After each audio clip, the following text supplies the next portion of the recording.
Are you interested in going to Special Forces assessment and selection? Are you ready to go and actually get selected? Have you done everything in your power to make sure that you have the leg up against the next individual? If there's any hint of hesitation, guys, more than likely you're not.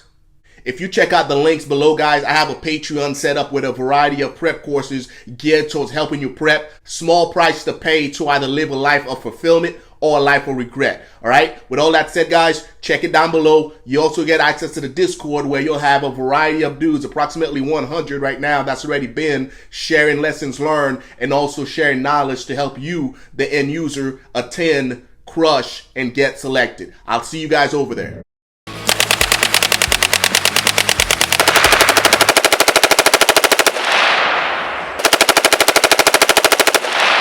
I was on the phone yesterday with an individual on a mentorship call who just happens to be a Gen Zer, and he was referencing the video that I did on Monday regarding how Gen Zers are getting softer and softer.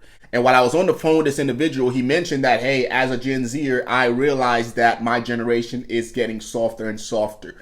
What can I do as a Generation Z individual to make sure that I don't fall within that category?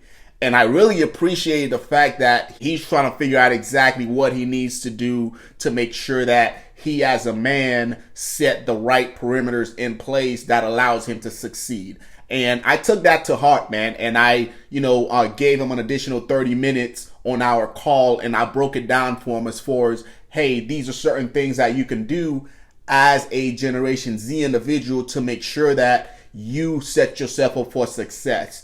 And some of the stuff that I pointed out to him were stuff that I practiced myself, right? Because I was once a 18 and 19-year-old, dumb as shit, not really know what to do.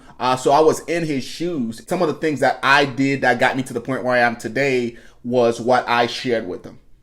So I figured, hey, he got the knowledge because he was willing to pay that $25 for a 30-minute call. Let me put it out to the rest of the individuals that saw that video that I put out on Monday that was well received by some and not so well received by others. But at the end of the day, guys, I'm here to help you guys out, right? Sometimes you need to hear the truth, right? Because the truth will set you free. Now you get to look at the mirror and do a true assessment of yourself and figure out exactly where you're at as a Gen Z individual, right? So with all that said, guys, these are some of the bullet points that I spoke to this gentleman about to help him get on the right path. So the number one thing that I spoke with him about, guys, was personal responsibility. I told him, check it out, man. You and you only are responsible for whatever situation that you find yourself.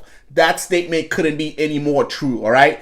All the situation that I find myself, whether it's being a successful real estate investor, being on YouTube, retiring from the military at 20, right? All the good stuff, guys, I am responsible for that. Same thing with all the bad stuff, my divorce, me, losing money in the stock market, me doing X, Y, and Z, all the bad shit, that is also my fault. Personal responsibility. You have to practice that in order to take control of your life. Because as soon as you realize that all that is your fault, then you start to regain that control. You're no longer blaming the environment, your parents, the economy, the president, the country for whatever slum that you find yourself in. The sooner you start practicing personal responsibility, the sooner you could put together a plan to change whatever situation it is that you're in.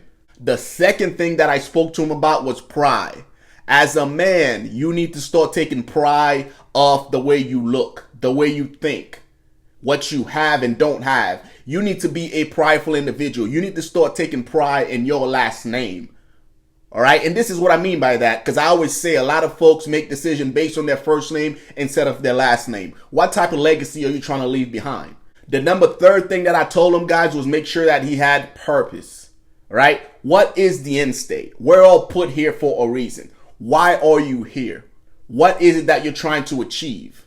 You need to have that clearly defined, because once that's defined, then you can go to work and accomplish it certain steps to make sure that you get to that end state. If you don't know why you're here and you're just going through life, that's exactly what you're going to do. You're just going to go through life and not achieve anything. All right. So it starts right now, guys. What is your purpose? What is it that you're trying to do on this earth? What is your legacy going to be? Once you identify that, guys, then you'll be on the right track.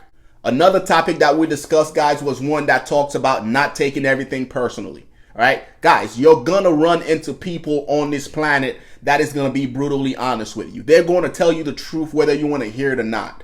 All right, I'm that type of person. I will tell you to your face 100% what the truth is. You might not like it, but that doesn't change the fact that it is what it is. As a man, as an individual, you have two choices. You can accept it for fact and do whatever you need to do to change whatever needs to be changed, or you can get hurt in your feelings and you can go high in a hole. It's up to you exactly what you choose to do with that information, guys. Believe it or not, guys, some people do have your best interest in mind, right? You just have to seek those folks out, and whenever they tell you that information, you need to internalize what that information means and go to work to make sure you find a solution for whatever criticism that they're giving you, all right? You have to learn how to not take stuff personally, especially if it's coming from a mentor.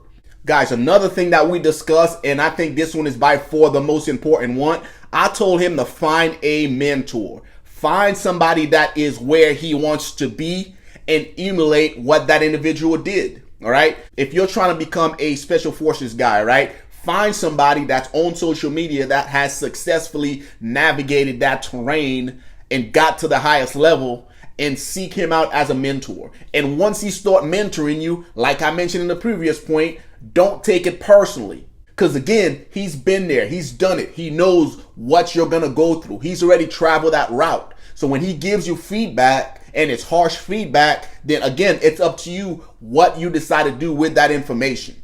Guys, that is what we spoke about. And right before I ended the call, I just spoke to him about just being an overall man, right? What does it mean to be a man nowadays, right? As a man, you have certain responsibilities, right? As a man, everything that you do within this society, you're being looked at in a certain light, right? You have to figure out exactly what a man means to you and the type of man that you're going to be as an individual. If you don't know exactly what that is because you didn't have a father figure or you don't have anybody teaching, coaching, and mentoring you, then again, you need to seek somebody out that is the type of man that you want to one day be, all right? Guys, I hope this information was helpful. If you have any points as far as what Gen Zers can do to get them on the right path, leave it in the comment section below, guys. I appreciate you guys tuning in, and I'll see you guys in the next video.